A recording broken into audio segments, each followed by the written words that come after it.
being a Chelsea fan, I was just kind of optimistic that we'll win because we've had a very bad form this season. Clash of the Titans between the two London rivals, Chelsea versus Arsenal. Already Man City has overtaken Arsenal on the lead of the table with 13 matches played. A win for Arsenal today, Arsenal will automatically overtake Manchester City. Let's go hear what the fans have to say. This is Premier Sports Fan Center.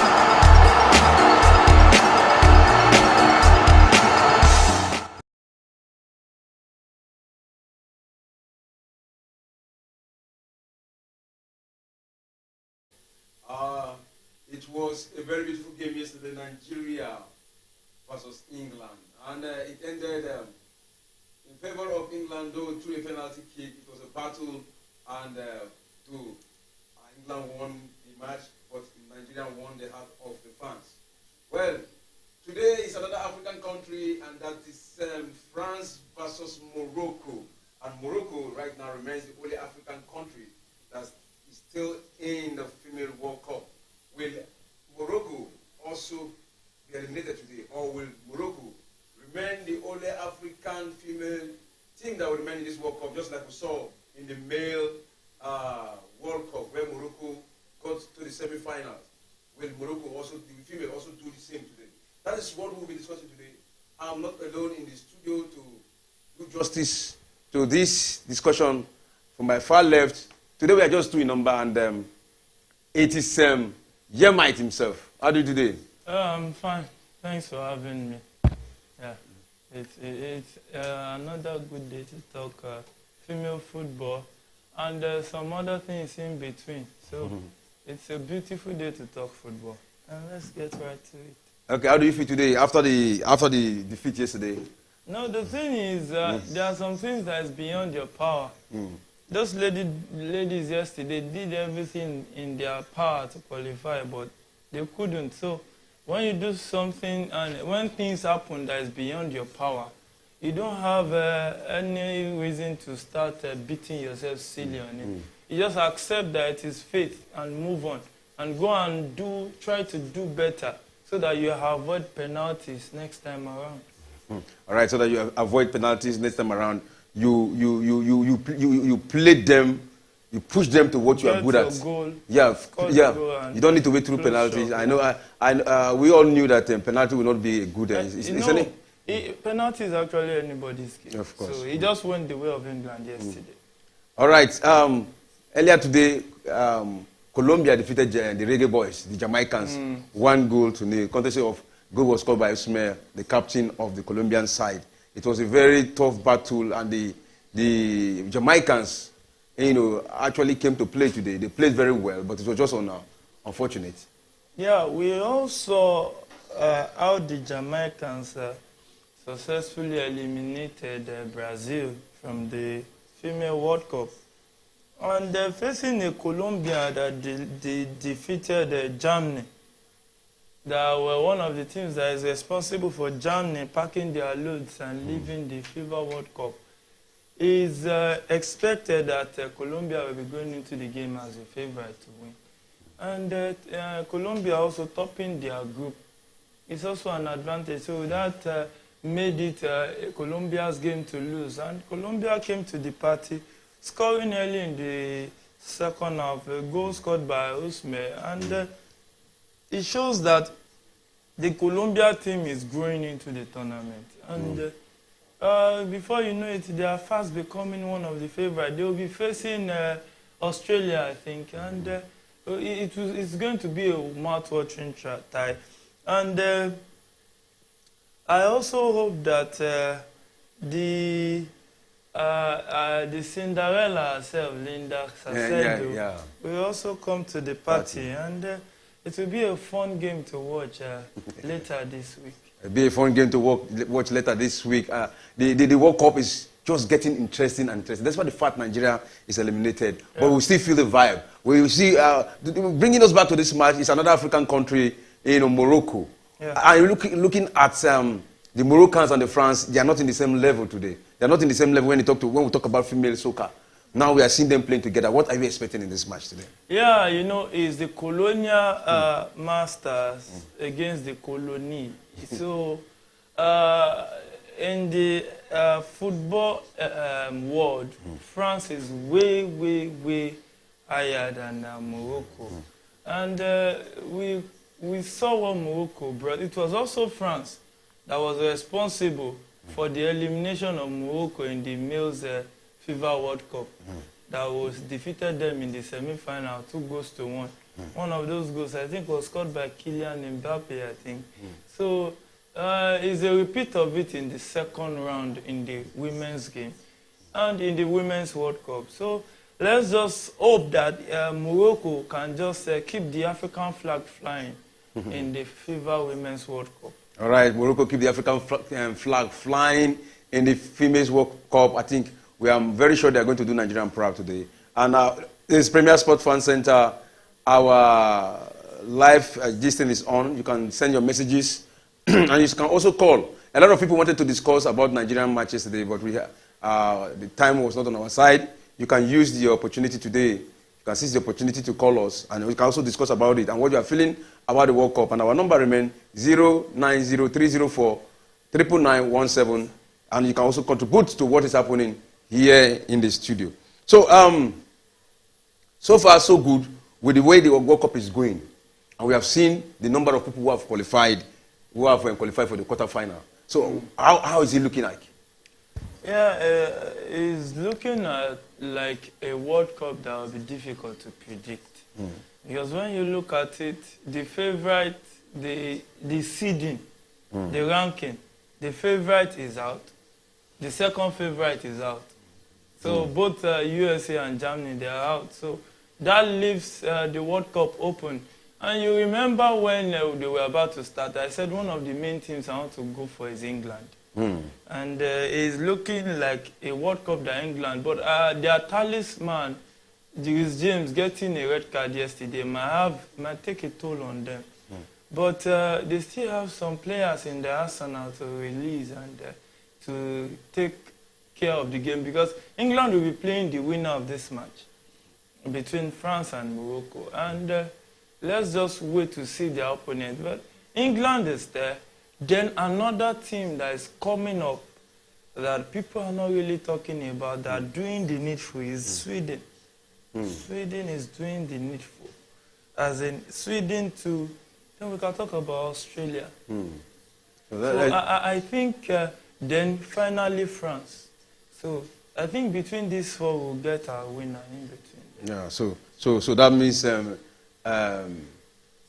Japan, Sweden, yeah, Netherlands.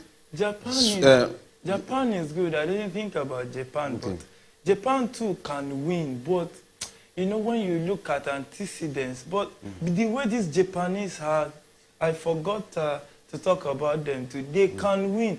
In fact, they are even, to me, they are well rated above Sweden, because the way they've been taking out their opponent, clinical winnings, and that's something to really serve.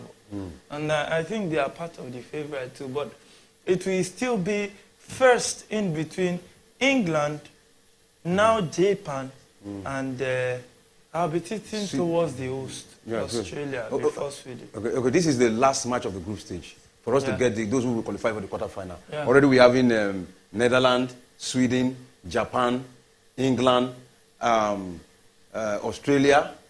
Australia and Colombia. We have Colombia. We have Sweden. We have Australia. We have Netherlands.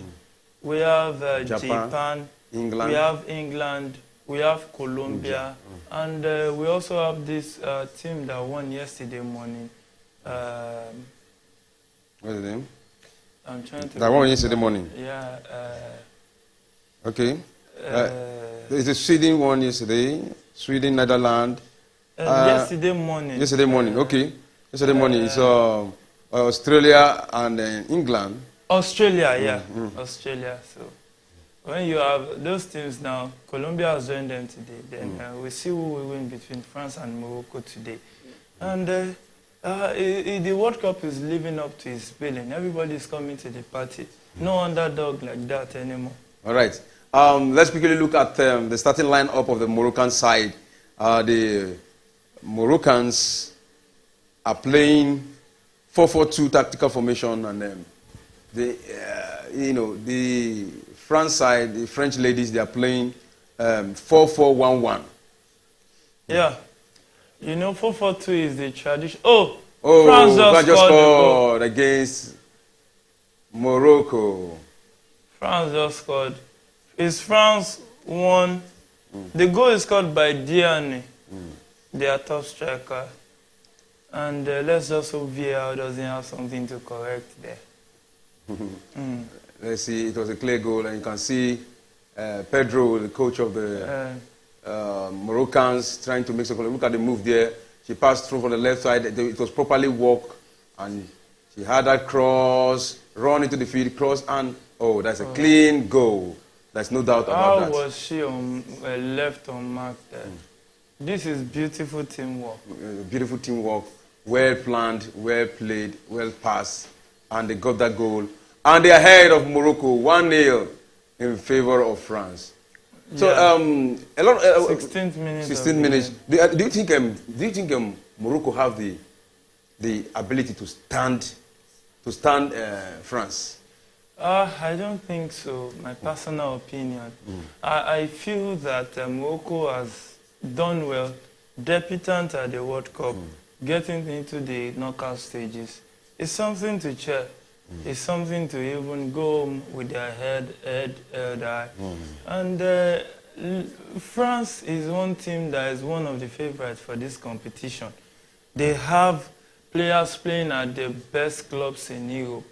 So you don't expect them to Morocco to just have a rout over France. And it is France's game to lose. That explains France is already 1-0 up as early as 15th minute of the game. All right. And that goal was scored by Kadidiatou Diani. Kadidiatou Diani. And let's give her a thumb for that. I think that's a good one. But looking at the Moroccan defense, they were one of the most disciplined side. Are you seeing that in play today? No, you can't say they are one of the most disciplined. They were premiered 6-0. So that's huge. That's huge. But the way they now get themselves back together against Italy, against Italy, and even against Colombia is something to check. And the African representatives in this competition has not been bad. If Morocco is beaten today in regular time, that makes Nigeria the best performing African female team, living without losing in open play. So it's a positive one for African female football. And we hope we can just go from there. The organizers should see a lot of positives from this, take it back home, and when next we play the African Cup of Nations female, I think that should be next year, and they should bring it up to play, and even the Olympics. That means we have an edge. We have an edge. Like African football is really growing. It's really growing the female side, and the males still have a lot of catching up to do, even the females too. But the gap in the female, based on this World Cup, is closer compared to the male. The gap in the female is closer compared to the male side. Now, I talked about the formation before. What do you have to say about that? France is playing 4-4-1-1. And Morocco is playing 4-4-2. Yeah, France, this is more or less like a 4-5-1 situation.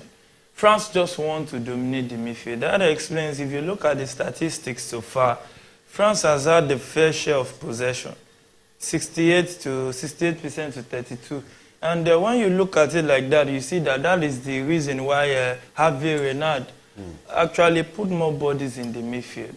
They would have studied the Moroccan defense that if you can dominate them from the midfield, you can easily get them to open up space. That one or two strikers. How many bodies was in the box when Diani scored that goal? It was about 2 in the midst of 5 bodies or 4, 6 bodies. So that explains how the Moroccan defense can lose concentration. And they've not really had a team that could exploit it. And France is a team that can exploit it. We saw how France took out Brazil. And they are one team to reckon with in world female football.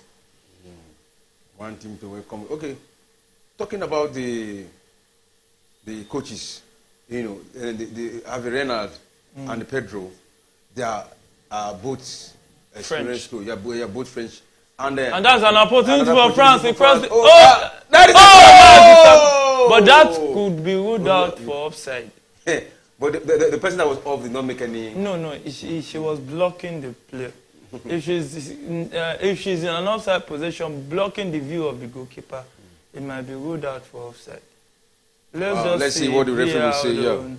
Let's see what the referee will decide on. That was a sweet move anyway. From the move, there was no offside. There was no offside here. Yeah, that was a good one. There was no offside from there. And look at the pass. You see, that would be an offside. You see, but she that didn't touch it. might be an offside. The thing is, look at where she's standing. Is she blocking the view of the goalkeeper from seeing the ball? So that will be considered. If they now confirm that she's not really interfering with play, then the goal and that would have been the second goal for Danny. And the goal was awarded. That means she's not interfering. Yes, that goal was scored by Danny also. I think that is the second goal she's having in this match. No, Diani scored the first goal. The second goal was scored by Dali. They are 2 different players. Okay. Dali and Diani. Yes. All right. Yeah. This one is Kenza Dali. She's age 32 years old. She plays for Aston Villa. Yeah, that is a good one. In the Premier League. In the Premier League. And then Dani, she's 28 years old. She plays for Paris Saint-Germain. And they have the squad there. They have good, club. They play in bigger clubs, and I've seen the play brought here in the field. Football fans, you understand that Rome was not built in a day. How many times have you seen World Cup debutants even cross to the knockout stages? It's just a learning curve. It's a learning process. They will just take this as the experience they need to gather. They will rate their performance and look at where they should update their football, where they should, shock absorber their football structure and expose their ladies to more facilities and more technical training. All those things will take effect, like the movement, their strength, and the capacity. You can see how fluid the French are. The French are more fluid than the Moroccans, and that explains why they are 2-0 down as early as the 19th, 18th, 19th minute of the game. Not really encouraging, but it's not something so bad for debutant. We can still at least pardon them for this. Of course, I still pardon them for that. They've actually tried, and this is for debutants, and they're getting up to this second round. I think it's a team to cheer. Now let's quickly look at the statistics. 68% ball possession for France and 32 for... What is this? And that is the 3rd goal! Let this not be a whitewash of the Moroccans. I never expected this. Goal number 3. Look at that defensive error. The ball was already going for a goal kick. You controlled it. Instead of you to clear it out, you played it against the opponent, which led to an easy assist. And this is the 23rd minute of the first half. And Morocco is already down by 3 goals in just the first half. Probably will be. Look at this. The ball was going. Error. Why did she control it again? The ball was going already. It was a gift goal. She gifted them that goal. Yeah, that was like just a bonus. Wow. Like you buy 2 get 1 free. That kind of situation. You buy 2 get 1 free. They score 2 and they get 1 goal free. What a goal! You don't leave this kind of clinical finishers like with opportunities like that. They'll punish you. They'll punish you. This is the third goal. What a moment, what a moment, what a moment. Oh no. It's not too good for the Moroccans anyway. And this third goal was scored in the 24th minute. It was scored by Eugenie Le Soma, age 34 years old. She played for Lyon. Now, which family meeting are they doing on the field after conceding 3? They want to ask themselves, what is wrong with us? What have we not done right? Look at why are we sleeping? Why are we sleeping? Well, it's just a game that I don't see this game going into extra time. And let them just come back home and come and replan, because I don't like it when a team just concedes. Even South Africa didn't concede like this. Well, you can forgive them because this is their first time. Yeah. Of course, this is their first time. Let's quickly look at Renard. You know, I think he has so much experience. He has managed so many teams. Of course, he has managed won the African Nations Cup. Yeah, he has managed in 1999 to 2001. He has managed Dragnognan. Then 2004, he went to Cambridge United. He coached them. Then 2004 also he coached Namdin. Then in 2005 to 2007 he coached AS Sherbrooke. Then in 2008 to 2010 he coached Zambia national team. And took them to win the Then in 2010 he coached Angola national team. Then 2011 USM Algiers. Then he came back to Zambia again 2011 to 2013. Then he coached Sachos in 2013. He won the Nations Cup with Zambia. Yeah. He went to Sachos, that is France, one of the France club. Sochaux. Yeah, Sochaux, yeah. 2013 to 2014. Then 2014 to 2015 he coached Ivory Coast. Then 2015 took them to the Nations Cup victory too. Yeah. 2015 he coached Lille. Then 2016 to 2019 he coached Morocco. Then 2019 to 2023 Saudi Arabia. Then 2023 now again France women. Yeah, what's the coach? He is the one responsible for the Saudi Arabian team that defeated Argentina in the just concluded FIFA World Cup. And look at that gap, coaching a team to the FIFA World Cup in December, and you get an appointment for your own country. You know, I still think the main reason he would have accepted this job is because it's coming from France. You know, coaching a male national team and to a World Cup and calling you to come and coach a female to the World Cup.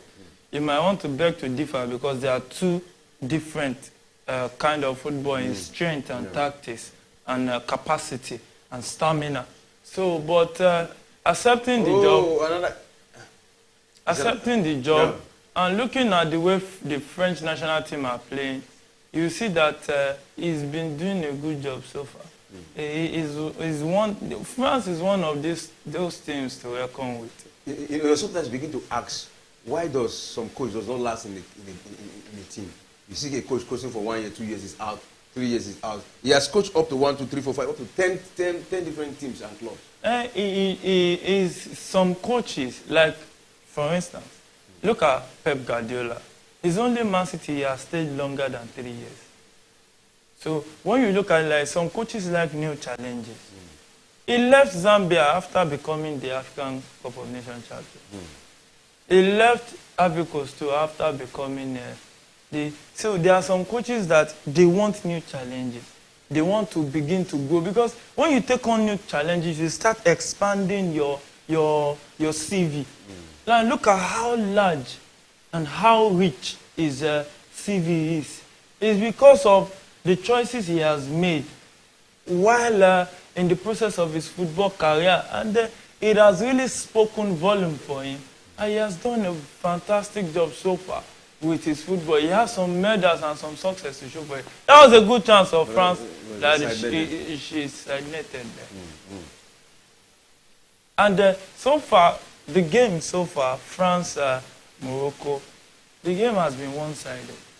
France has taken control of play almost totally. And we need Morocco to come back to the party. They really need to come back.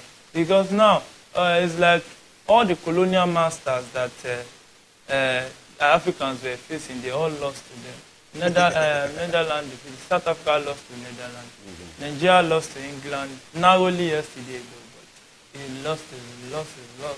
And Morocco now is now down 3-0 to Colonial Masters. to their colonial masters. So let's just hope that next time the colonial masters will not colonize their colonies again on the field of play. On the field of play. That's what we say. Now we just talk about this. We just talk about the experience of Hervé Renard, who has toured almost all the continents, coaching teams, and winning trophies for them. Now we are seeing him in the World Cup, and with what the France are playing, you can see the style of play from the midfield to the defense, and you can see the style of the striker from the wing. They go down to the 18 box. Is it really bringing his experience to this team? The French coach. Yeah. You see his input. His input is evident. You can see the way the French ladies are playing, their confidence play, their movement on the ball, the strength they play with. Look at the way they play. They play like a well-coached team. You see, in football, you see a team that is well-organized. When a team is well-organized, that is coaching. Yeah. You know the time to pace. That's one thing I was saying about the Nigerian team yesterday. It's not forget where they crashed out. Look at that team. They were well coached. You will see that everybody knows what to do at a particular point in time. That is coaching. Because, see, there are competitions that have been won by good coaching. Some were won by the determination of the players. For instance, the 2012 Champions League. When you saw the Chelsea team that won, you will see that it's not much of coaching. It's just determination and experience of the players that, this trophy, we want to win it. Now, fast forward to the Barcelona of 2009. You will see the difference. In 2008 or 2009, that Guardiola just came, that they won almost all the trophies available at Barcelona disposal. You will see a team well coached because they win in style. So when you say, okay, the Argentina that won the World Cup, you will see that is well-coached team. The way they play, they don't play to the gallery, they play with direction. They know that this is what we want to do, and they do it. Yeah. Because they know they have Messi. They play around Messi. So look at this team. Look at the way they've played. They've explored almost every wing of the midfield, of the field. Yeah. Their first goal came from the right, from the left. Their second goal came, I think, came from the right-hand side. Right, yeah. Yeah. And the third goal was a defensive error that also came from the right-hand side. You saw that it's not as if they are weak towards this side and stronger towards the other side. So it is a team that is balanced. And when a team is balanced, they are difficult to mark out. Because if you mark the right-hand side out, you also have to mark out the left-hand side. Even the middle, they have players that can punish you. So it's a balanced team.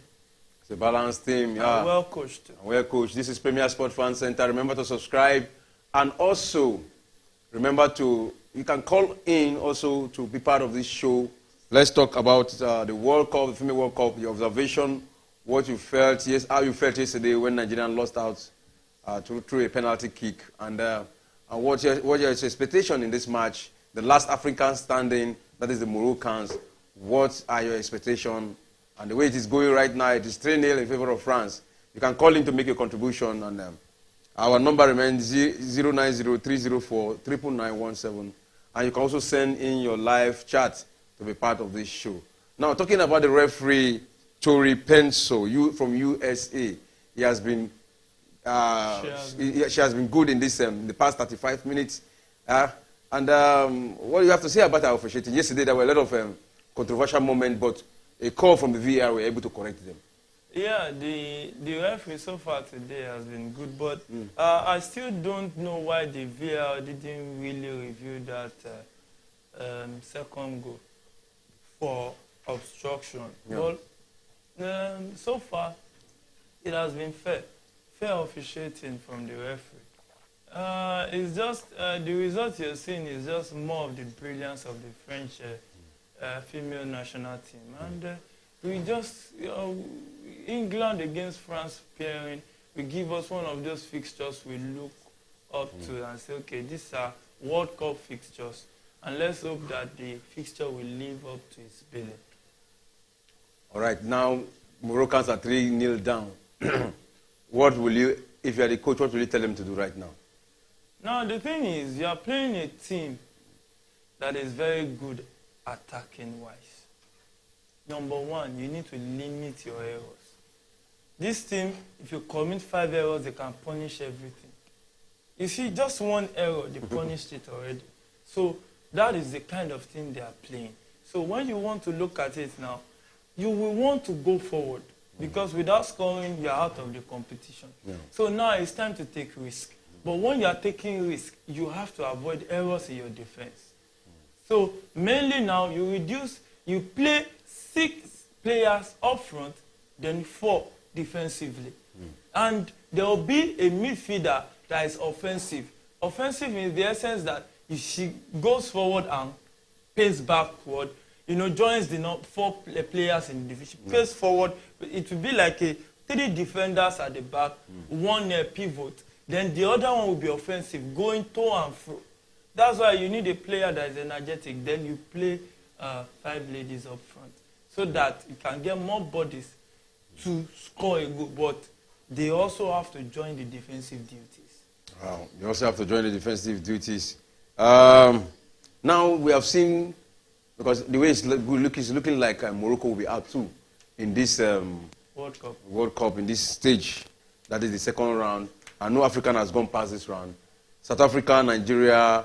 Nigeria has qualified for the quarter-final 1999. No, I'm talking about this World Cup now. This very particular one. Yeah, apart from Zambia that crashed out of the World Cup in the group stage, the 3 other African countries, Nigeria, Morocco, South Africa, they all were crashed out in the second round of it. And so with that, what do you have to say to the African side? Yeah, the thing I think they should take away from this World Cup is, this is the reality check of the level where the football is. Because apart from Nigeria, I don't think any other African team played to that standard. Nigeria really played to the standard. But where Nigeria got it wrong a little is the finishing. The finishing of Nigeria needs to be worked on. They need better clinical finishers. And they need more people, more bodies, more talent up front. Let me say talent. Because you cannot overwork all those Azizat or Shola. Yeah. It shows now, it's very evident that we don't have a replacement for her yet. It's very evident. Yeah. And it now shows more that when you can mark Oshuala out, you can mark more than half of our goals out. And that's not the best. So they really need to work on blustering the attack, making it more effective, look for more talent. Then you cannot take it away from structure. See, this Moroccan team is enjoying the structure that is laid down in their country that both the male and female are enjoying. Because you don't have to build one structure for male and female. They can both use the same structure. That's why you see teams like France. Their national team, male and female, are doing good. England, national team, male and female, are doing good. Germany, they are in transition. So, but those countries, they have structures. Many times, these countries, now you see some French players, those players don't necessarily come from France. You understand what I'm saying? Some of them nationalized. Some of the greats they have in the past, we can trace their origin to Africa, like Zinedine Zidane, Thierry Henry, and players, even Kylian Mbappe. We can see England, Bukayo Saka, we can trace their history back even to Africa. Why did we lose those talents? Because there are no structures. And that brings to play about governance. We need to do better. Honestly, we can do a lot better. We can do a lot better. We should be doing better. All right, we should be doing better. Right now, it is the 39th minute into the first half. Any moment from now, the referee will blow. We still have like 6 minutes to the end of the first half. Yeah, plus additional time. Yeah, and it's France who is dominating possession. They're trying to create chance from the right side, and it's a goal kick for the Moroccans. And the match is still very, very, very intense. You can see all seriousness in the France side. they are not taking it lightly. There is no time to play, and they are not even giving the Moroccans any chance to score any goal. Of course, they've seen. They would have seen how Morocco took out Colombia. They would have known that this opponent, they are not to be underrated. So, because you can underrate these kind of teams at your own peril. Yeah. So that's why they took out their arsenal. And this is one of the best ways to win. Lead 3-0 or more in the first half. The second half becomes a formality. Wow, that is a very good one. That's a good one. And now let's go back to what we saw yesterday, the Super Falcons. Now, we saw what Wardrum brought to the table, what he brought to the team. Yeah. Your own personal opinion, do you think or do you wish that it continues or it should be sacked? My opinion, it should continue. Because this is, in football, you even in building, if you want to build a 3-bedroom, the foundation will be different from when you want to build a 2-3-story building. Yeah. Now, Morocco is also a foundation. But you cannot compare the foundation Wardrum has laid for the Falcons to Morocco. That team, the cohesion, the team spirit, the oneness. Yeah. So you have no excuse, except if Wardrum is saying he's leaving. Yeah. Even if he says he's leaving, NFF should plead with him. Yeah. Because he has shown that, I know what I'm doing. We cannot be testoning around. Now we've seen someone, the kind of foundation he's laying is like in building those foundations you lay for skyscraper. I'm serious. Because one of the best part of football to work on is the defense. Of course. See, Sir Alex Ferguson said then, when he was still coaching, he said, your attack will win you games. But your defense will win you trophies, will win you competitions, will win you tournaments. So defensively, you see how arranged. They could hold their own against Canada. They could hold their own against Austria, hold their own against the England that China took 6 from. You see, they even frustrated their talisman. They ended up getting a red card. Yeah. You see how composed, how confident the ladies are. Those things don't happen overnight. Yeah. It takes consistency. So you cannot afford now to start changing hands. What you should do is now call him to the table. You can even increase his salary and make sure you pay him on time, apart from the old story we used to hear. Yeah. Try, bring in private investors, source of funds. You are holding a lucrative organization that when you tap into its resources, you will make money. So just find a way around all these things. There are things that you can find a way around. Keep the coach and bring in more talent. Fuse them into national team, retire some old legs, and we're good to go. And we are good to go. That is a very good and sweet analysis. I'm in the same opinion with what you just said. I think Wardrum have done great for the Super Falcons side. Prior to the match, a lot of people were saying, let him just start going after the World Cup, don't come back. But now, to me, we should be begging him. And to me, he deserves a presidential handshake for a job well done. He did well. You understand? For a job well done. It's just the god of soccer that I just said. It's not Nigerian. Yeah. And I think it is time for the Nigerian to start talking also and telling NFF, retain this man. Because NFF, we don't know what they will be thinking. Probably they will be thinking about, the political side of it. But for reality's sake. We have an NFF that their track record has proven that they don't listen to the fans. You understand what I'm saying? So how many times has the fans spoken and the NFF listened? So when you look at it, and that's one thing too, and that's why I have to appreciate this new government that is coming in. This shows that, see, this is how it works. When the top listens to the people, all the people under him will listen to the people. We talked about how the last thing that went, how they didn't listen to our voices. But there's somebody here now that one of the few things that people have said, the palliative stuff, he listened and he changed his mind. Now, when you have a president that listens, you will now explain to me why you as an NFF body will not listen to the people. So these are the things that, now so when you fix the head, the body will start functioning well. But when the head does something too, the body has to follow suit. Now, we need an NFF that will be hearing, that will be listening to the fans. We've had an NFF that has neglected us because they play, it's just as if they play with our feelings sometimes. Just imagine when you will see them, you know, it's just that Wardrum worked out. It worked out for them, but, you know, a university coach, Nigeria is big. Nigeria is big. But this one worked out. But they should not be tampering with the emotions of the Nigerian fans. This is one of the games that just bring joy and happiness to Nigerians because we are going through a lot. Yeah. And you can't afford to play with our emotions. They should be listening to the fans. You know, I remember when Nigeria defeated Australia, somebody called in, he said for the past 10 years, he has never been happy with Nigeria except now because of that victory.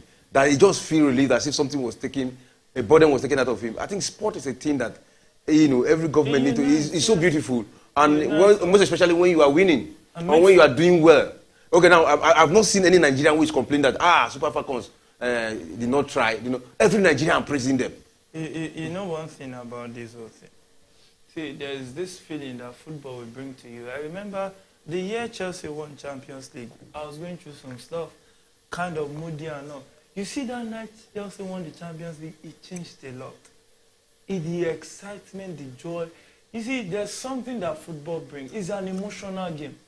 It's an emotional game. So that's why it takes a lot for you to separate emotions from football. That's why you see when a team loses, you see fans crying, you see fans shouting, you see fans angry, you know, screaming on top of their voice. It explains the passion that it entails. So they can't afford to be playing with our emotions, honestly. We need to do, especially Africa. The teams that I think are really doing well in Africa administratively has to go to South Africa, Morocco, and maybe Egypt, then Senegal. Others need to really wake up and do a lot better. A lot better. All right, a lot better. Let's quickly talk about what is happening now in the match. It is still 3-0 in favor of France. And it is the 45th minute. We are having additional time of 3 minutes. Even the second minute of additional time already. We're in the second minute of the additional time already. And the statistics of the game, it is 70 ball possession for France and 30 for Morocco. 30%. Yeah, 30%. Then goal attempt, 7 goal attempt for France and none for Morocco. Wow. Then shot on goal, 3 shot on goal for France and none for Morocco. Shot off goal, 4 for France, none for Morocco. Free kick, 4 for Morocco, 1 for France. Corner kick, none for... They have not played corner kick in this match so far. Yeah, some games are like that. When you play much of the game in the midfield, that's what happens, especially those teams that play expressive football. That's what happens many of the times. When you see teams like Barcelona, you hardly see a lot of corner kicks in their games. Even Man City, except if they play very difficult and terrible, you know, those terrible teams that want to die there. So it's just one of those things. It's one of those things. All right, for the first half, can you quickly talk about the goalkeepers, what you have seen so far? So far, the 3 goals the goalkeeper of Morocco conceded, none of it is her fault. There was nothing she could do about it. And we've not really seen, I don't think Morocco has had a shot on target. So we can't really... There's no shot on target yet. Yeah, we can't really say anything about the French goalkeeper. So, the French goalkeeper is an experienced goalkeeper. She's the goalkeeper of Juventus female team. And she's 31 years of age. She's 21 years old too. And she's not bad, but she has not really been tested in this game so far. So far, so good. France doing all the right things. All right, so far, so good. France doing all the right things. You know, you're talking about the Moroccan side. Most of them are not. They are not playing their professional football outside the shore of Morocco. They are not much. Those who are professional who are playing. Like, let me just read out some so that you know some of them. Like Anissa Lamer, she played for Guangab in France. Then Ibtisam Jadi, she's a domestic player in Morocco. And Sakina Kwaraudi Diki. And it's half time already. Yeah. After France led 3 goals to nil. Yeah. So those are the people. All Alodji, domestic. Chiziani Jibak played for the domestic league in Morocco. Fatima Tagnaut, domestic. Hanana Hait Al-Haj, domestic. Nasir El Chad, Saint-Etienne. Saint-Etienne. So if you look at the Moroccan side, it's just three of the players that is playing professional league outside the shop. Yeah, I know. You know the Moroccan team, less than 5 players play outside the shore of Morocco, and that explains the level of exposure because they really need more exposure. Fine, the team, one of the female team, trying to remember the name now, is the Champions League, African Champions League winner. But they really need players outside the shore. One of the things that worked for Nigeria is that many of our players play abroad. Yeah. They play outside the shores of Africa, not even in Africa. So that really, because they are exposed to better facilities, better coaching techniques and tactics, and better exposure. You know, for instance, we saw Humphreys going to greet those English players. There are players she plays with almost on every weekend. That is exposure. That will, you see, it takes a toll on your confidence. You know, when you say it's just like somebody you see almost every weekend and say, oh, you again, let's meet here, we play. No, it's different from somebody that is far off. And even the level at which you are playing is way lower. So there is a psychological aspect to it. So they really need to, well, with this World Cup, maybe some clubs will have identified 1 or 2, 3 targets that they might want to explore on their talent. Yeah, so we just hope so with what they've played so far. I think some of them are good. It's not all of them. Most of them are good. It's just a little addition to their tactical style of play, and it kind of improve some of their ideas. They really need their mentality. To improve their individual game. Yeah. In their individual game of the players, they really need to improve. Because the team, their Moroccan team is well coached, but the talent, they really need to improve them. All right, they really need to improve. I think the first half have come to an end, and we're going to have a short break. Before we have that short break, can you just kind of summarize what you have seen so far in this very first half? It's just one thing. It's a superior game. France has won this one. Fair and square, dominated possession, created more chances, very good at the back, took control of play almost totally. And you can see that Morocco has not even gotten a shot on target. No, I don't think they even have one shot off target. So it's just a game that France has terribly dominated. And it's France's game to lose. All right, it's France's game to lose. So we'll be going for a short break. Now I'll be back in a moment. Don't go away. Stay with us. Yeah. Okay. Chelsea is coming back, whether they like it or not. Once I just go to my this. I want to say Chelsea has so many substitutes. Bench win matches. Not talking about the starting 11. Now we have 2 starting 11. Anybody can play now. It's not about 2. Let my 2 and 3 they come back. Anybody can. Anybody will collect from Chelsea. Anybody will collect. This season may be awful, but I'm telling you. Next season.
This is Premier Sports Fan Center.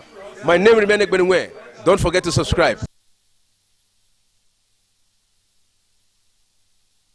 Alpha.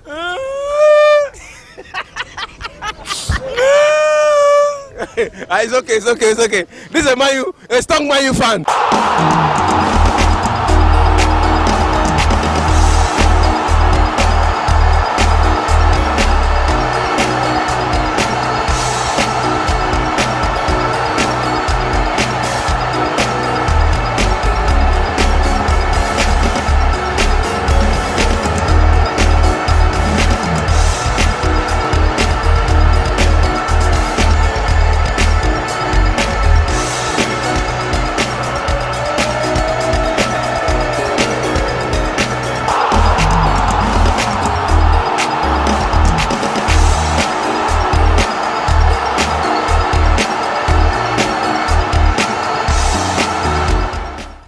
Versus Zurich.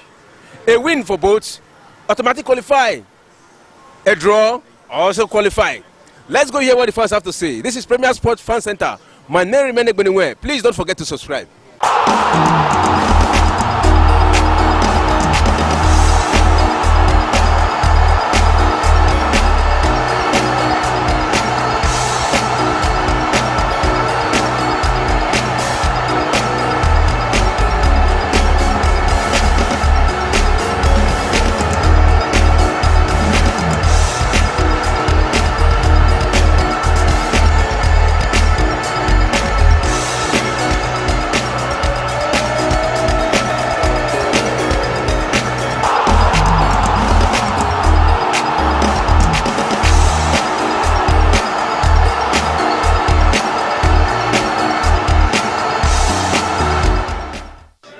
The teams with the biggest fan zone in the world, Chelsea versus Manchester United, they're about to start their match. And it has been a lot of talking between the fans, Manchester fans and Chelsea fans. Let's go hear what the fans have to say. This is Premier Sports Fan Center.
There are two chances, just like you said. Aubameyang was clear to give him the ball and he could have scored. At least he could have given, even if he didn't score, at least give him the ball and have a chance to score. And you will always so selfish, you play the ball out, understand?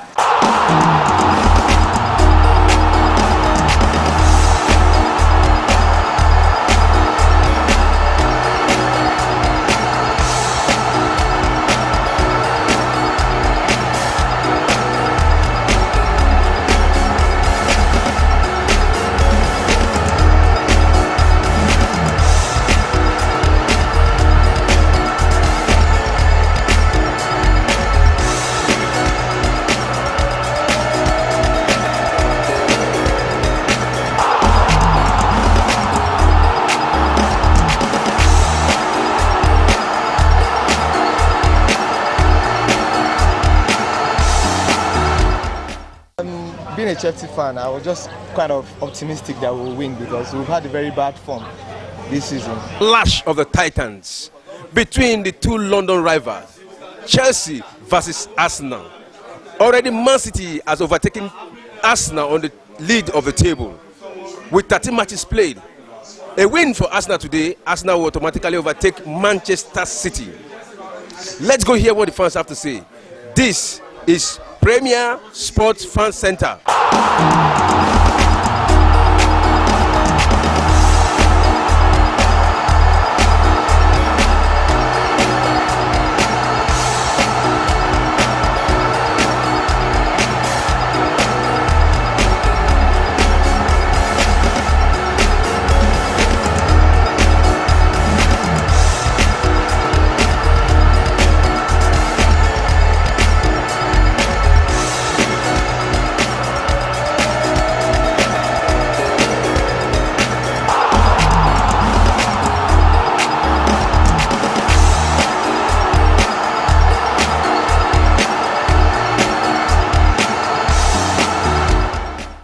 Yeah. Okay. Chelsea is coming back, whether they like it or not. Once I'm not sure. I just go to my this account to say Chelsea has so many substitutes. Bench win matches. We're not talking about your starting 11. Now we have 2 starting 11. Anybody can play now. It's not about 2. Let my 2 actually come back. Anybody can. Anybody collect from Chelsea. Anybody collect. This season may be awful, but I'm telling you. Next season.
This is Premier Sports Fan Center.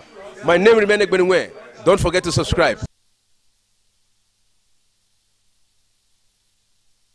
Alpha.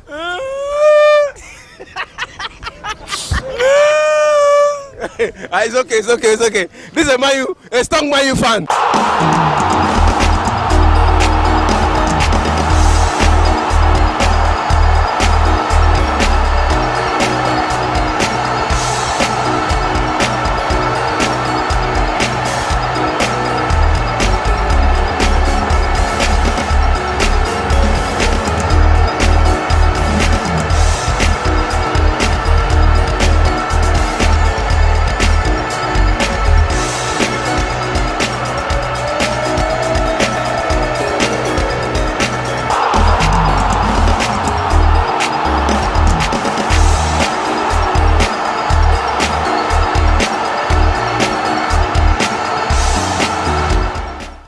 Versus Zurich.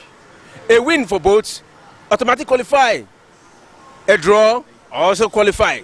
Let's go hear what the fans have to say. This is Premier Sports Fan Center. My name remains Benwe. Please don't forget to subscribe.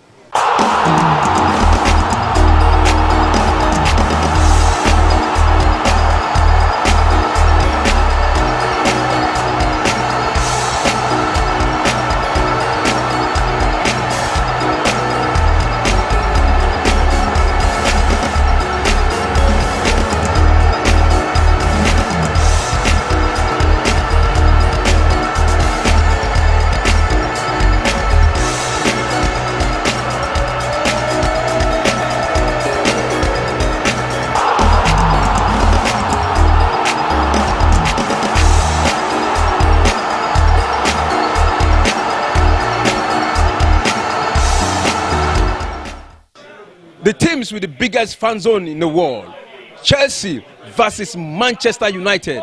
They're about to start their match. and it has been a lot of talking between the fans, Manchester fans and Chelsea fans. Let's go hear what the fans have to say. This is Premier Sports Fan Center.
There are two chances, just like you said. Aubameyang was clear to give him the ball, and you could have scored. At least you could have given, even if you didn't score, at least give him the ball and have a chance to score. And you will always so selfish, you play the ball out, understand?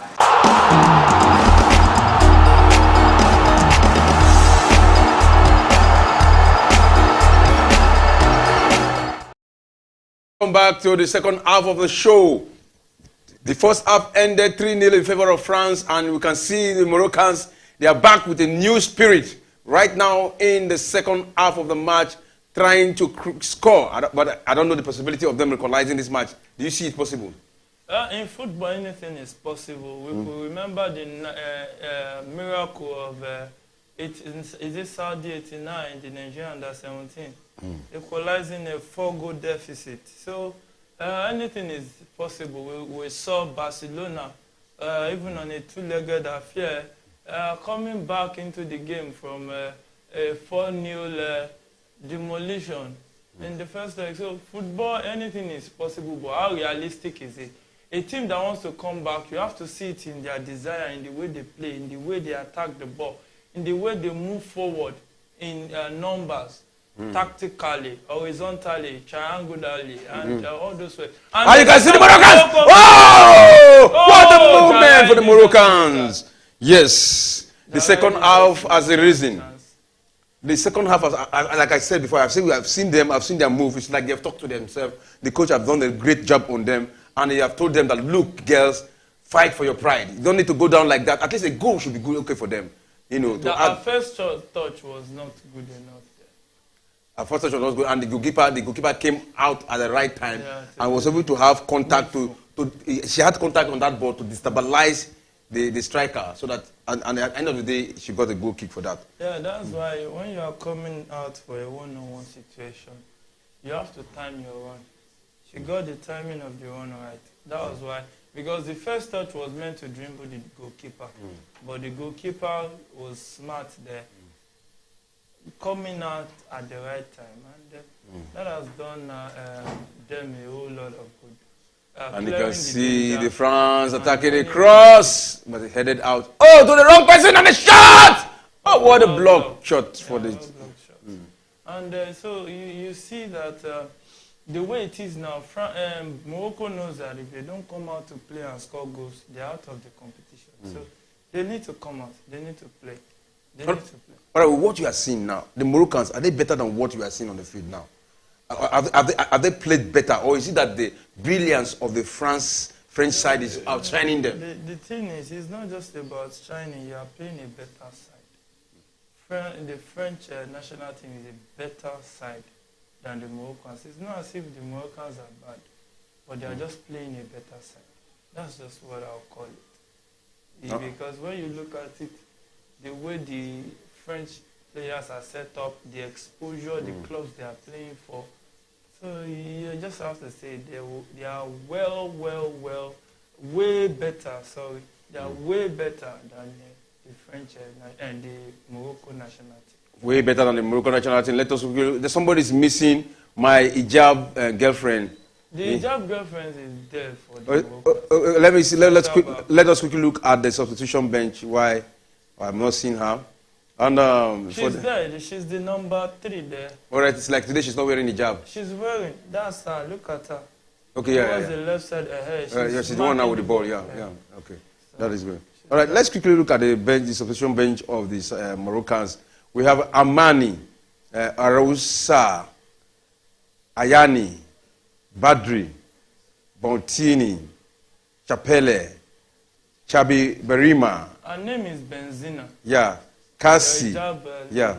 Marosi, Rabbit, Sergere, then Sergere A. That is the Moroccan substitutional bench. And the names read so far. Do you think there's anybody, any big name here, or anybody that can come in on them? You know, to start with, they don't really have big names. The main names they have, the 2 attackers they have that can do much damage that I've seen so far, Jaraidi and Shibak. Shibak is their captain. So, so far, they've been kept silent for this game. Apart from that one-on-one situation, Jaraidi has been silent. And it's just, I would just tilt it towards the brilliance of the French defense. They are up to the task. What a play! Oh, what did she do? A cross? Is there anybody there? That was straight to the hands of the goalkeeper. You see that now they are coming out to play. If they had started the game like this, France wouldn't have kept them at bay. Because, see, one of the best way to defend is to attack. It's like you over-respected the French side. Yeah, that's what happened. That's where exposure comes in. You know, now they are 3-0 down before they now say, we have to play in this game. Now you see what is happening. Now, the game now might be way, way, way off their limit. Now that they are just starting to play. This is Shibak, the captain of the team. But do you think if they can score early, maybe in the next 3 minutes into this game, they can actually come back? If they can score early and continue with the fighting, there will be hope. There will be hope. Because right now, if a team doesn't show up for a match, it's 3-0 the award. So it's better for them not to come. That shows how massive the gap is. So the earlier, the better. The earlier they start scoring, the better. The earlier they start scoring, the better. That's a good one. We're coming to this match. You know that the Moroccans have played a lot of match, and they've not been so good in their matches. The match they play coming to the World Cup. They've played so many games, and in the last 1, 2, 3, 4, 5, 6, 7, 8, 9 games they played, they only won two games, and that is in the World Cup. That's coming to the World Cup.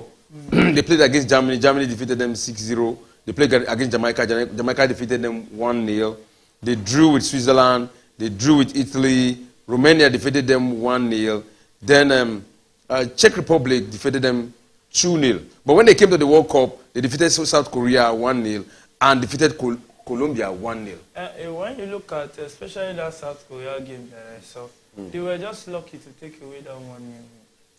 Because South Korea had some chances that they didn't take. If they are taking that chances, we would not be seeing what we are seeing. And that's a chance for France in the box. Oh, but well covered. Another attempt at the goal. It just seems like France is just trying to while away the time. That's an offside whistle against, I think, that should be Dali. Dali, yeah, one of the scorers. No, not Dali. It's Gayon. So that's an offside. The pass went through to her, but she was in an offside position. So far, so good. 55th minute of the game, still 3-0. So, as I was saying, the French national team has just way better than the Morocco national team. Okay, now coming to the match played yesterday, England match. We saw what Nigeria brought to the table, what they brought to the party. We saw the selection they made so far. Initially, we had Randy Wardrum, the coach of the Super Falcons, complaining that the NFF are trying to intervene with selection. Interfere with the selection and with the selection process. Yeah. You know, and he shouted so that the world will hear. And you know, but apart from that, I want to keep that aside. Do you think that Nigeria have better player than what was presented to the World Cup? You see, every talent cannot get a chance. So when you have pool of talent, everybody cannot go to the World Cup. Yeah, some things sometimes, administratively, some people want to meddle in the affairs of the coaches and selections and all. But it's not only in Nigeria, I think, that those things happen. It happens in a lot of federations too. So, but that doesn't make it right. It happens mainly in federation whereby there are a lot of talent. When the talent is massive, is much, then you begin to raise topic that, I prefer should have taken this one than this one, should have taken this one than that one. But which is not bad. But for me, I still think that the administrators should have no business interfering with the coach's list so that the coach can hold up to the defeat whenever they go down. So that the coach can say, okay, I picked this list, I'm responsible for all these things that is happening and all. So that's just practically it. And I think they can do better. They can do better actually. They can do better. All right, they can actually do better. Now, let somebody, yesterday I was discussing with one of Nigerian fan, though he was happy with what the Super Falcons played with their performance at the World Cup. He expressed a high level of satisfaction with what was played. But there was something he said that he has observed that Oshola is gradually dropping in form and actually dropping in play. That the shoulder, the Super Falcons was on the shoulder of Oshola, but he didn't actually come to the party. How true is it? No, you see, when you look at Oshola, she came into this competition not really fully fit. Because they had a long season at Barcelona Femina. They won the Female Champions League, and it was a long season for them. So, and even with that, she still had a go against Australia. And you can't really criticize because Nigeria is a defensively set-minded team in this FIFA World Cup. So you can't really take most of the blame, or you can't really blame the strikers if they are not getting much goals. Nigeria played nil-nil in the first game and third game. Even yesterday, nil-nil.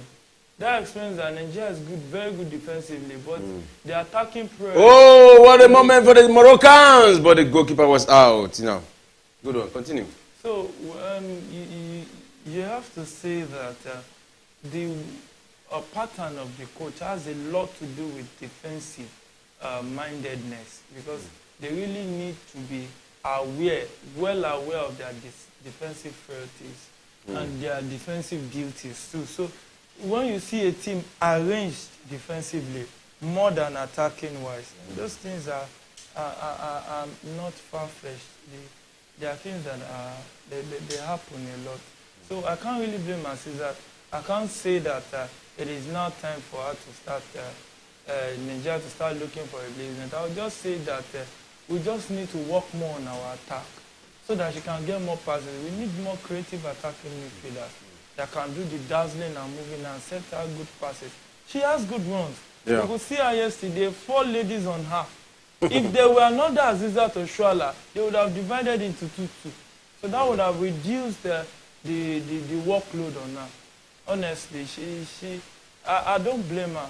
I don't blame her, actually. Yeah, you don't blame her. But apart from that, a lot of people also said that Oshola was not properly, a lot of the midfielder did not properly connect to her to give her clear-cut chances to score. Did not create chances for her to score. That she always struggled like a one-man mopo to go and score. That if she had more chances, if she had more, passes created by the midfielders and well placed, that she will utilize it. That is the other side of it. But we thank God, Nigeria is out, and Nigerian out of the World Cup without being defeated in an open play. Nigeria were not defeated in an open play throughout the course of the World Cup, but they are out due to penalty. Yeah, when you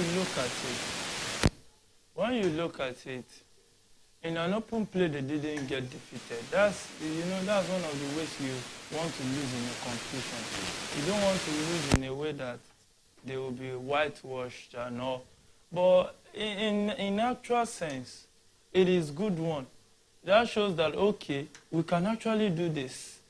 Then let's go and work on the other aspect that we need to work on, which is the attack.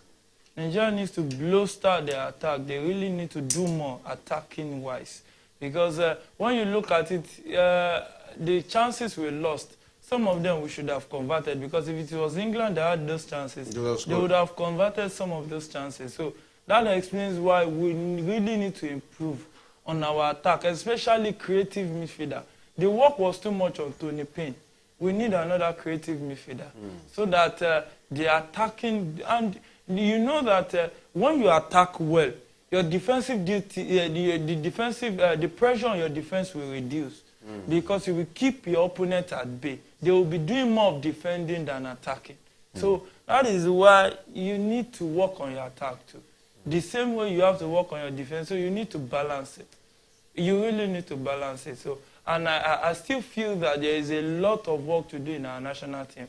And I think we should entrust it into the hands of Wardrum. It can do better. Yeah, Wardrum can do better. But you know, apart from, let's still talking about Wardrum. You know, a lot of Nigerians have actually praised him. But there's one Nigerian who said that the only place I want to fault Wardrum. Oh, a chance for the French side, but the goalkeeper was out for that. That the only place you want to fault Wardrum was the substitution, bringing out of MMA. It took Kanu for Odega. But Kanu was tired already. So somebody has to come in, or else we'll be playing -1. He said that is the only place he saw, but what he saw as the coach is different from what we are seeing from outside. No, the thing is what we saw. I'm telling you, what most likely is so. Yeah. Is that Kanu is tired. And when you have a player that is tired, on the wings, you know, when a player is tired, center forward, she can still be managing her energy. Yeah. Or maybe even central midfield is demanding. But on the wings, you have a tired player. So it speaks a lot about it. That, see, I don't blame her. I just thought that I don't blame him. He should have brought in Monday James instead. But who would have thought that an experienced player like Ortega will not come to the party? So sometimes all these decisions is not the fault of the coaches alone. Okay. Call the players to order. Another thing that one of the Nigerian fans complained is that the bringing in of Okoranose was motivating to some of the players, you know, because she was trying to encourage the players, but she encouraged the players, you know, by a kind of waking them up. Come on, wake up. But when he came in and took the first penalty, she discouraged the player with her. The thing is this. I'm not really a fan of bringing in a player just for penalty. Because you really need to go into the game. When you're into the game, you're in a better position to play penalties. And look at the way she took that penalty. It's not bad. She just didn't get the target. It was not a bad penalty. If you talk about a bad penalty, that was the one of Alozie. That one is a terrible penalty. But when you watch that, you can't really fault that. She just placed it too much. You know, in the sense that you don't want the goalkeeper to get it, but you have to at least first, there's this thing as an attacker, accuracy before speed. You have to get your target first before you decide the force you had to it. So you have to be accurate first before you now talk about speed. Because, you know, if you are in the wrong direction, speed is not an advantage. It's actually a disadvantage. So direction first before speed. So that's just what it is. And I don't blame anybody for that yesterday loss. It's just fate. Fate and fate. Well, coming back to this match, we have seen the Moroccans. This is the 65th minute. We have seen the battle. The Moroccans have brought a different style of play from what we saw in the first half. First half, yes. You know, understand what I'm saying? Are you seeing them getting goal in this match? Yeah, they've gotten into some positions, so it's possible they get one goal or two, but I don't see them coming back into this game. Because mainly, I think they are playing because France has really cooled down a little. Just let's just while away the time for the 3-0. And Adibin, it was new. I don't think Morocco will be the one playing like this. But do you think if they came up with this kind of style of play in the first half, they wouldn't be in this condition now? The thing is, this style is subject to the opponent you are playing. So you noticed yesterday that there was a point that England had to sacrifice the possession for Nigeria. It's not as if they want to, but because they were one man down. So it's the condition of the game. Now, I think this situation is the condition of the game because France is 3-0 up already. Now, what's Benzema doing in front of the goalkeeper there? As a defender. And when you are 3-0 down, wasting time there too. You see what I'm saying? Exposure, experience, all those things, they come into play. There are some things that are unnecessary. Some things that are unnecessary. And let us quickly look at the statistics, the way it's going. 71% ball possession for France, 29 for Morocco. Goal attempt, 9 for France. Oh, France is going closer to the box.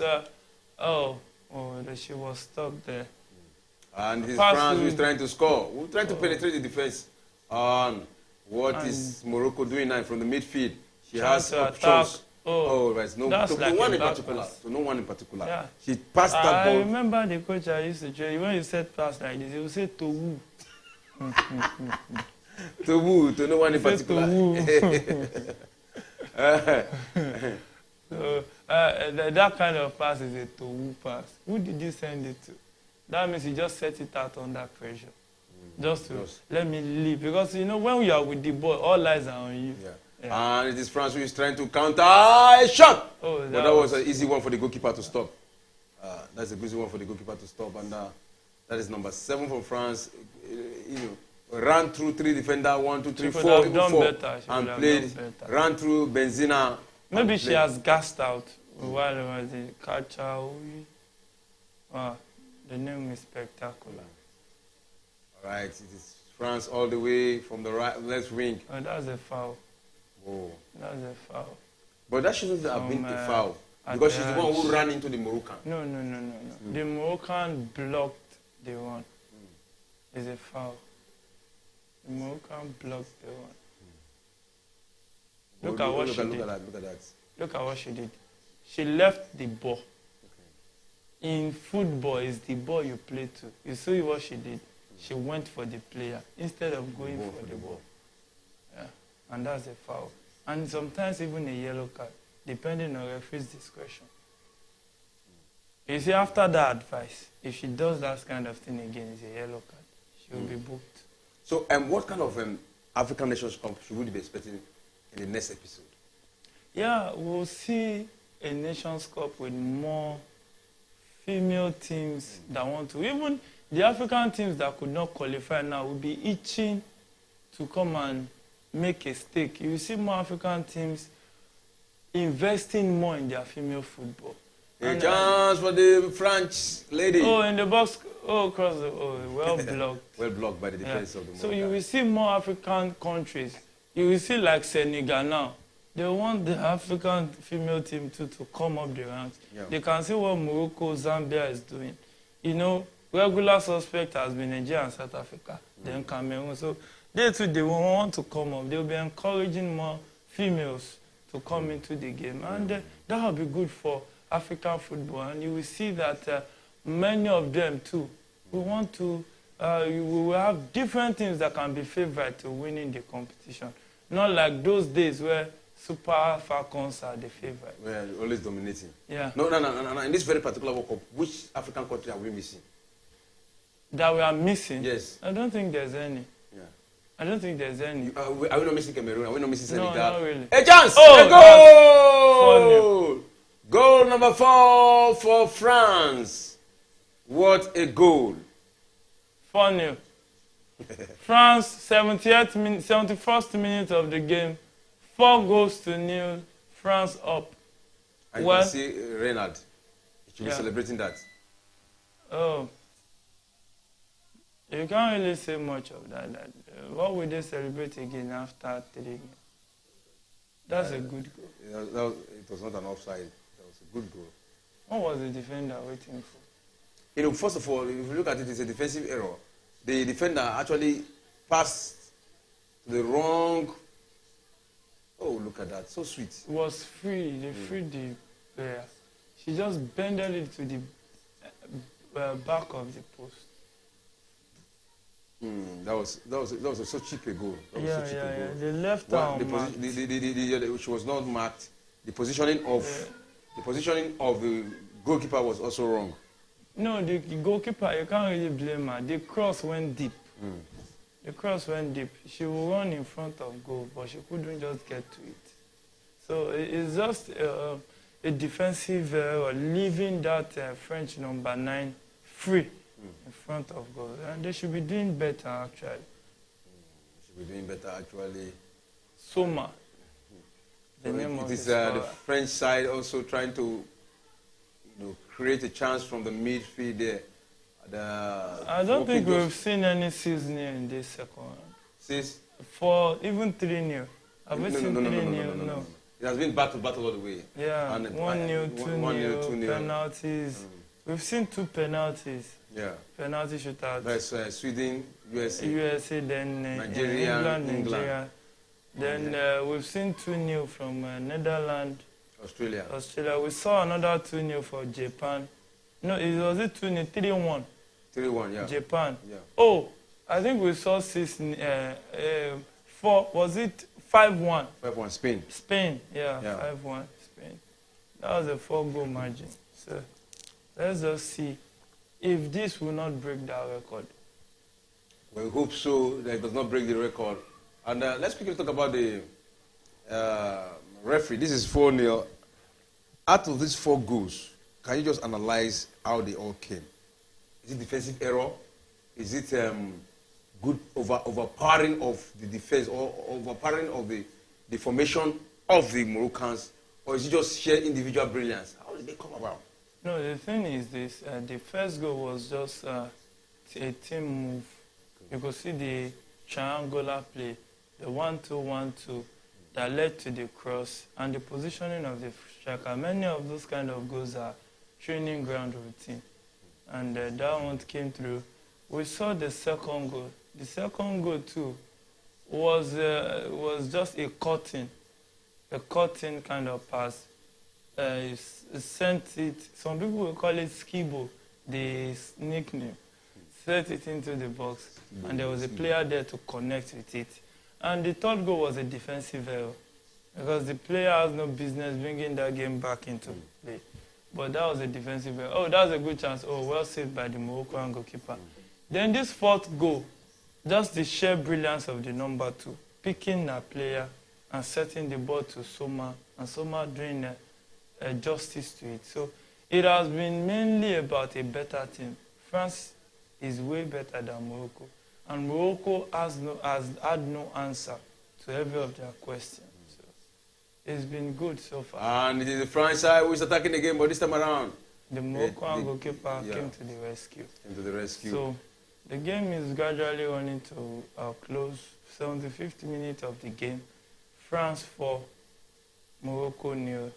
Well, the fixture could have been predicted because that was a short clearance from the now talking about very soon, the season is starting on Friday.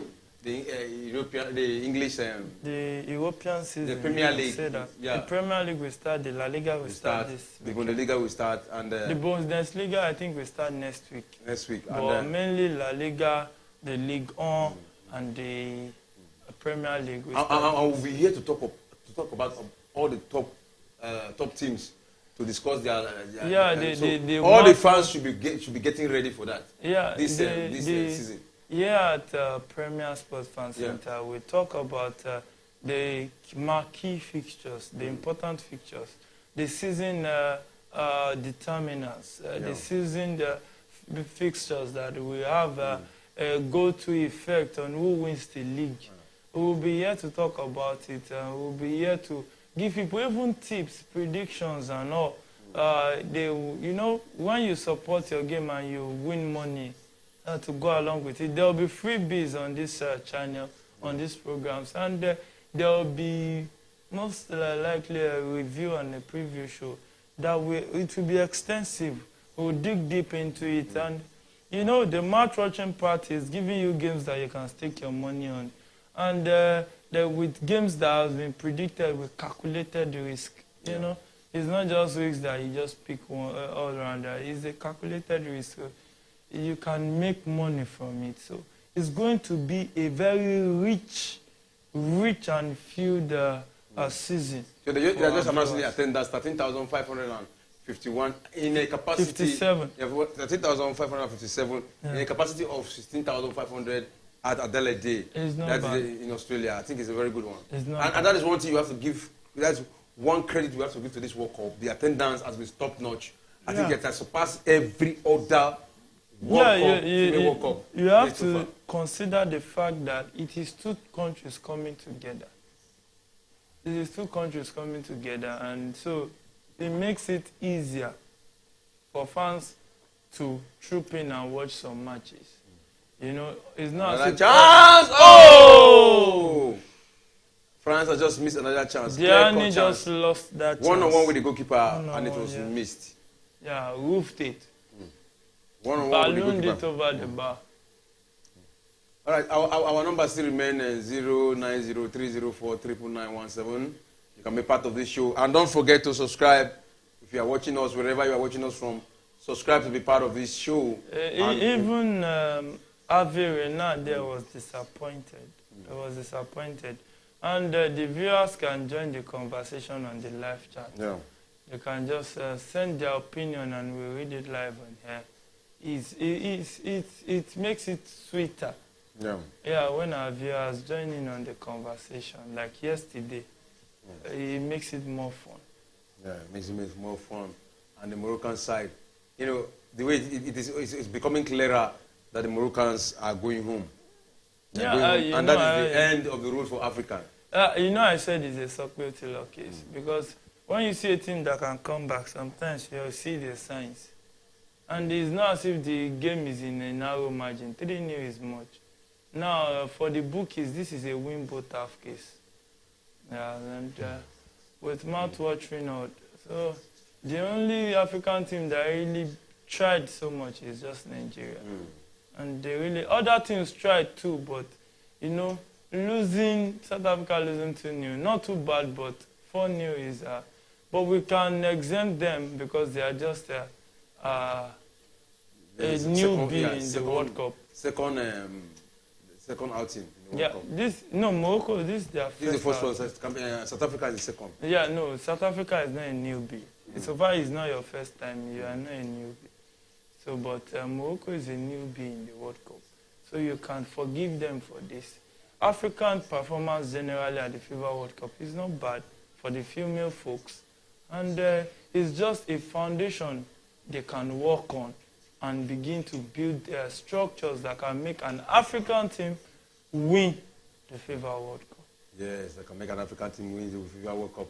But looking at this match now, what will you say has been outstanding in this individual basis, both on the side of the French ladies and the Moroccans? Yeah, I can't really pick much from the Moroccans because they've not really been that fantastic. But when you talk about the French, you have to talk about the two goal scorer, Soma. Soma has been good today. And you talk about even Diani that got the first goal too, has made some good and sweet ones. Mainly, it's just a whole team that's playing a team that they are stronger than. And we are tactically and technically sound than Morocco. So it's just, this is an easy fixture. An easy fixture. And if you are a French coach, now, what will you tell the French side to do? What will you tell your ladies to do? It's just keep playing your game. 4-0. Even if Morocco scored 3, they are still going into the next round. That was a foul on the number 5 for the Moroccan defender by Diani. Diani shouldn't be collecting unnecessary cards. They have the next round to play against England. That would be a tougher. You are winning 4-0.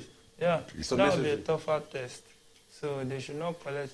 They should not be like Lauren James that got unnecessary red card yesterday. Terrible one. You know, talking about the red card of Lauren Jane, a lot of players have actually criticized her. But what is your own take on it? That as a professional who is exposed, even in the family they are all footballers, and you're getting something from her like that, what do you have to say about that? You know, football is an emotional game.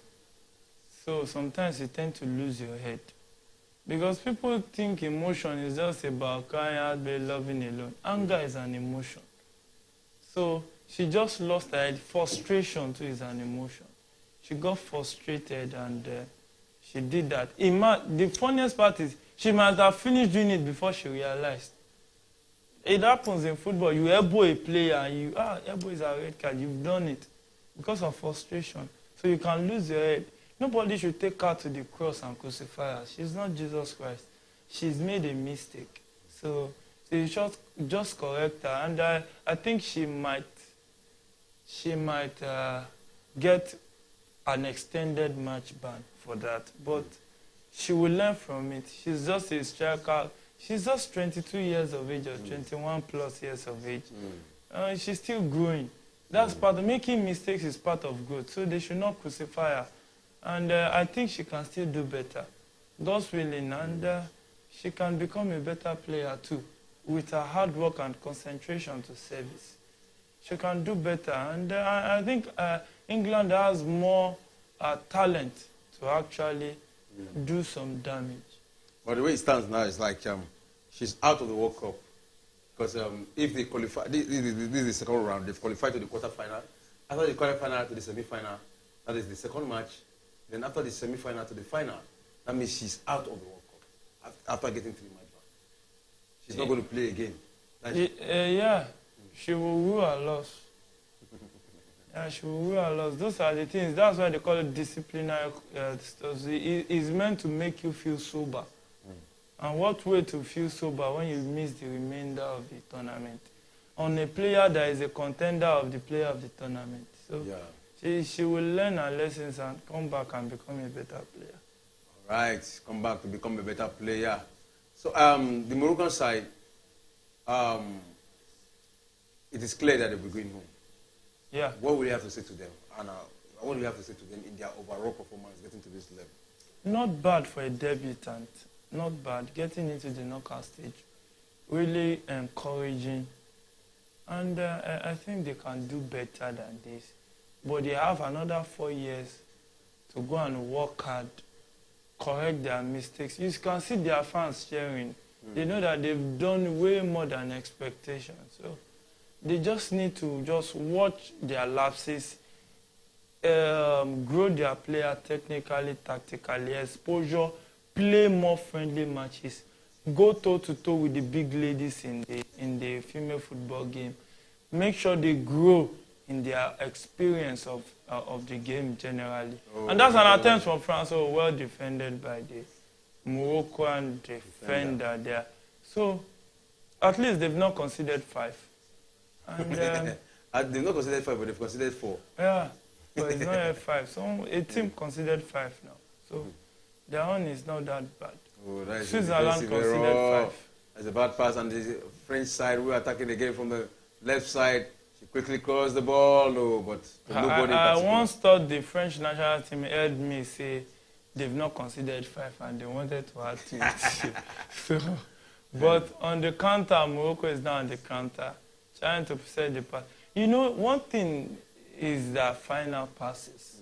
And their final passes has been terrible. And decision making is a very big problem. Who do you give to? You have moved, and you have seen your player, 3 players up front. They have given you option from the right, the left, and the middle. Another thing is what kind of option did they give the player? Sometimes the players giving options makes it more difficult to know who to pass to. I just pray that God forgives us all our sins and just see that because, you know, the way France is pummeling Morocco now, they need to maybe ask for forgiveness for this defeat. You know, they are really dealing with Morocco, showing them how to play football. They are showing them how to play football 4-0, and this is the 86th minute. Just have 4 minutes of a regulation time to play. And you can see the fans here, Sekina. Somebody is praising her there. And that is a good one. For our Moroccan brothers and sisters, a good display for the Moroccan side. From the beginning of this tournament till now, they are the last African standing, even though they both left in the same level. That is the second round. They still remain the last African standing in the World Cup. And it's a throw-in for the Moroccans from the close defense, right side of the field of the Moroccans. And you can see Benzina, the woman in a hijab. You know, she has been doing a fantastic job so far. Not fantastic, they've considered 4. So you can't say a centre-back is doing a fantastic job when they considered 4. But she has been playing a role, you know. Other people can. She has just been there. Other people can cause the goal, but not from her own side. Is it from her side? Some goals came from her own side. She's playing the left side of the defense, and the goal came from the right side. In fact, 3 goals has come from that right side. So, you see, when you talk about a team can, when you are together as a team, when you lose together. When you win together. But when you now look at the loopholes in the team, you look at the direction and the part of the side of the team's formation that was actually pierced through to get a goal. The people that made the mistakes, where the errors came from. So you now look at it very well. And Benzina is no saint too. So you can't blame, you can't just single her out. And she's in a defensive pairing that's considered 4. And they considered 6 against Germany too. But I don't know if she played against that German team. But I know she played today. And they've considered. I think that should be a dead ball. A dead ball, you know. The ball was going directly to a pass from the Moroccan, going to straight to the referee. But I think it was diverted by the referee. Intercepted. Yeah, so it should be a dead ball. I think it would have been intercepted. You know, these are the games you get when the game is one-sided. It's a lot boring than you thought. When you see a match whereby one team dominates play, it makes the match a bit boring to watch when the other team is not coming to the party. And this is the 89th minute, 1 minute left for regulation time. Any moment from now, the regulation time will be over, and let's see. How many minutes will the referee add? Has there been any injury moment? Yeah, all these injury times, all those times off the field, one of the new FIFA status quo is that they will be added. That explains why you have been seeing 11 minutes, 9 minutes in additional time. And when you say 11, 9 minutes, it means at least. And sometimes it can extend. Well, right now, I don't think minutes. The additional time will go up to 6 minutes. Probably 5, 6. Let's see, depending on the referee's discretion. Most of these decisions is made based on referee's and based on situation too. A situation, yeah, referee's discretion. Is the referee that is the commander-in-chief of the situation on the field of play. So whatever the referee says, in no time from now, we will see.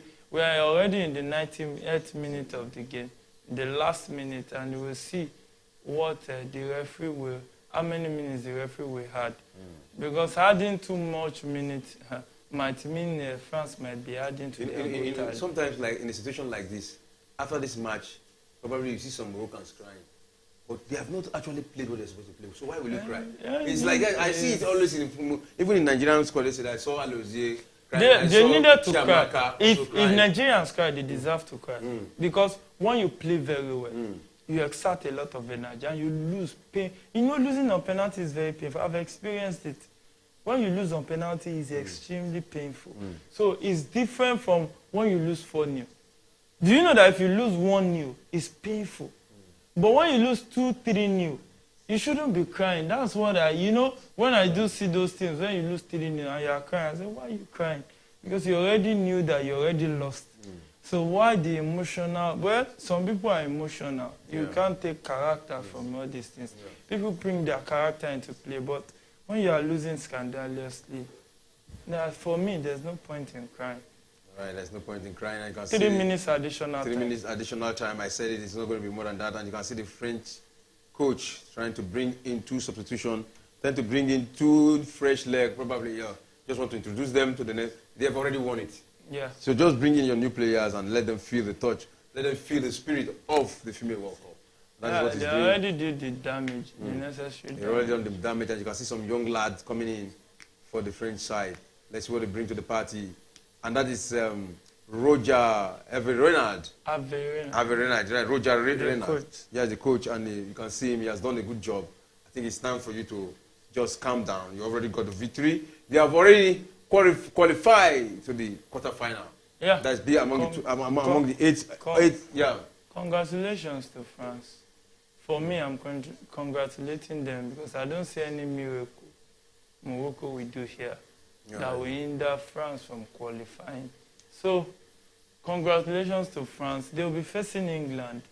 And I think that fixture will be mouth-watering. Will be one of those fixtures that people want to see. But I think that fixture will be too close to call. It will be too close to call. And there's a corner kick for the Moroccans. And you can see the French lady number down. 13 of the French player down. She's in pain right now. Holding her ankle. All right. It seems the pain is beginning to... Oh, shit. Okay, there was a contact. Oh, there was a contact. He stepped on the ankle. Wow. Wow. Oh, it's good that she's back up on her feet. And that is El Haj. That's the El Haj of the Moroccan side that has, had a very bad contact with the French lady. All right. And football is a contact game. So all these contacts too, that's why I don't think she will be able to continue. It will be wise for Hervé Renard to substitute. Corner kick quickly taken, and that corner kick was wasted. And it's a goal kick for the French side. So that she doesn't put more force on the ball. She should walk out of the field. Bacha, number 13. See her going out. I think she should be substituted with that injury. I think there's no need to continue. This was a very easy game. And the added time is over. Let's see what the referee do now. Those times the lady was on the floor. I think will be added. Maybe another extra 1 minute. Another extra 1 minute. Yeah. And I'm just glad that this scoreline didn't cross the 4 mark and get to 5. So anytime from now, I think the referee from US will actually signal the end to the game. And there's a throw-in for the French side. In a game that France has dominated, though. France has done a whole lot of the best part of the game. They've done a whole lot of good. Helped us to see 4 good goals coming from the French national team. And when you see goals in football, you cheer. Goals are things that you cheer. Oh, that's an attack for France, but the centre-back of France, this number 5, she made the defensive error, but she has had a good game. And that is the final whistle. And the game just came to an end. France winning 4 goals to 0. 4 goals to 0 for France. Congratulations to France. France will join other qualifiers. France will join Netherlands, Sweden, England, Spain. Colombia, Spain, Australia, and then what is the other country? Colombia. You mentioned Colombia. Colombia, yeah. Japan. And France. Sweden. And France now. And France now. Yeah. 8 countries for the quarterfinal. So the pairing is Netherlands will be facing Sweden will be facing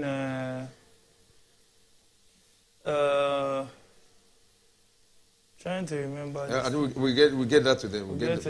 And I know that France will be facing England. Colombia will be facing Austria. Yeah, Colombia will be facing Austria.